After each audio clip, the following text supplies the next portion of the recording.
Hi, I've been playing this Napoleonic's war game, Crisis on the Right, from White Dog Games. As you can see, it's a small footprint game. I bought the boxed edition. There is a folio edition as well. Components, rulebook, reference sheets, 17 by 11-inch map, 145 counters. But don't worry, you don't use all the counters all at the same time. Everything you need to play. You do need a couple of dice, a couple of regular six-sided dice for yourself. And this is another game from White Dog that I thought I'd do a quick review of. So in terms of the components, this is a small footprint game, and I'll zoom the camera out a minute so we can see the whole map. The counters are nice and readable, and they're quite a sort of a thick, chunky material that they're made from. Nice to handle. They don't have a lot of information on them, which is great. It makes them very easily readable, and you can clearly see the difference between the two sides, which is also great.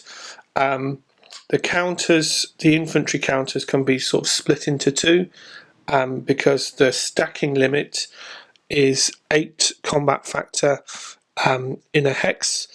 In the town, it's less, so you'll split the counters into 2 for the town. That works quite well. But yeah, very nice and readable. So if we just zoom the camera out slowly to see the whole map, I'm just going to move the camera around a little bit, so I apologise for that. It is a small, what I would describe as a small footprint game. Here in the UK, it's sort of roughly A3 in size. So for the people in the States, it's sort of roughly 2 letter sizes, which is nice. It's great to have some small footprint games in your collection. I enjoy those quite a lot. The map is very nice and readable. You can clearly see the difference between the variety of different terrain types. You get a player reference sheet, which has the tables that you need. Not that there's many of those. It describes different types of terrain and their impact on the game. Also, which is great, it has a has all the modifiers for the combat, which is very straightforward, and the combat results table all on the same page. So, yep, that's great. You get a which is really interesting. You get a quick start guide, which I think is I would describe this as, if you're familiar with war games and play a few, then this is actually a very brief. This is what makes this game different. These are the key mechanics of the game. So you're spending action points in this game, for example. That's quite nice. 21 points on it. So that was quite cool. I read that first. I was like, oh, okay, great. Sort of instantly gave me a picture of elements of the game, mechanics of the game. And as I described, this is an action point game. So you roll the dice at the beginning of the turn, see how many action points you have.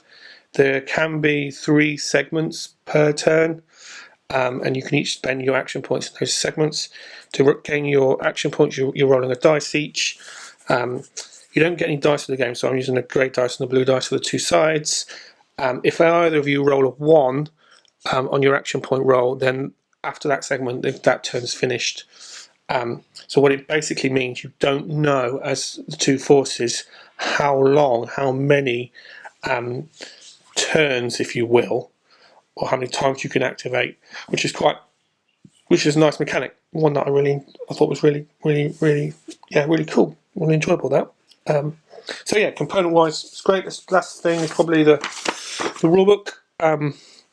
It's a very straightforward rulebook. The game is definitely on the light side, I would describe it as.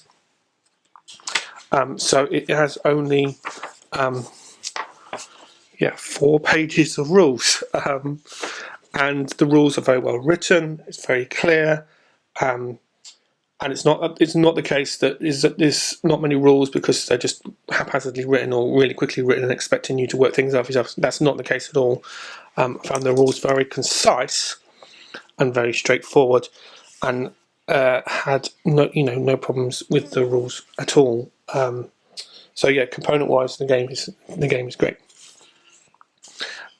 Just in terms of the components for a second, you do get a stack of disrupted counters that you will need. You've also got, I haven't got them here, but this is the sort of first big at the beginning of the game. You've got the French Guard counters, they come on after turn 2 and will take over the village here. And you have some good battles over this area here, which is great. It's for a small footprint game, there aren't too many counters, as you know, but there definitely a lot more counters towards the, this is the beginning, so there's a lot more counters as the game progresses. And like I said, the counters are easy and straightforward. In terms of the mechanics, combat straightforward, movement straightforward, action points. If you're familiar with these types of games, you'll have no problem at all. And it is definitely on the lighter side. Hi, I thought I'd use this example just to talk about how the combat works in the game. First up, artillery. Very straightforward. Your artillery counters have a combat value, combat factor. These two artillery pieces have got combat factor of 2 each. You can combine them, makes them more devastating. And you simply, once you've worked out your combat factor, you're going to roll on the the bombardment table. There's just one table to roll on, and the column that's the least effective, I'll call it, is the 2 or less as it happens. So they would need a 6 normally, but because of the range, the modifiers, they actually need a 5 or 6 to disrupt the enemy. Whereas if you combine the combat factor of several artillery pieces, you can shift the columns across there, which is where you want to be, generally speaking.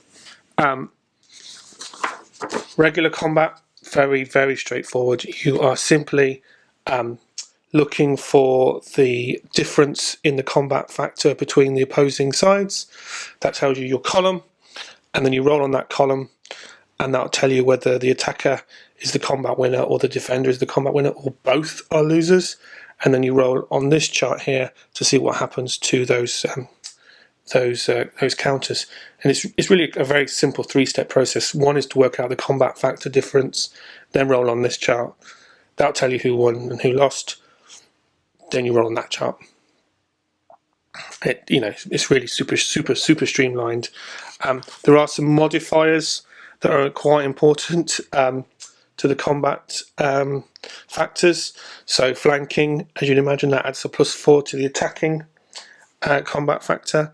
If the guards have a modifier, and so do sort of the support counters that I can't see on here, but they have you can put counters next to this example. If there were 2 these infantry counters can support each other, that's quite a big difference. And if you are disrupted, so you're adding a +4 to the attacking side. So basically, the way the game works is you want to try and disrupt the enemy counters with your artillery, and then finish them off, if you will, with your cavalry or your infantry. And I found that quite effective way of playing the game. So some closing thoughts. I thought the components are really great. It is a small footprint Napoleonic game, so I will always have time for those type of games in my collection. Napoleonic is one of my favourite eras for wargaming. I enjoyed the game very much. The mechanics, the gameplay is very straightforward. It is a lighter game, but I found that there's a lot of decision making that you have to do in the game. It's not a by the numbers type of game, and it's not a case of just lining everything up and just pushing them towards.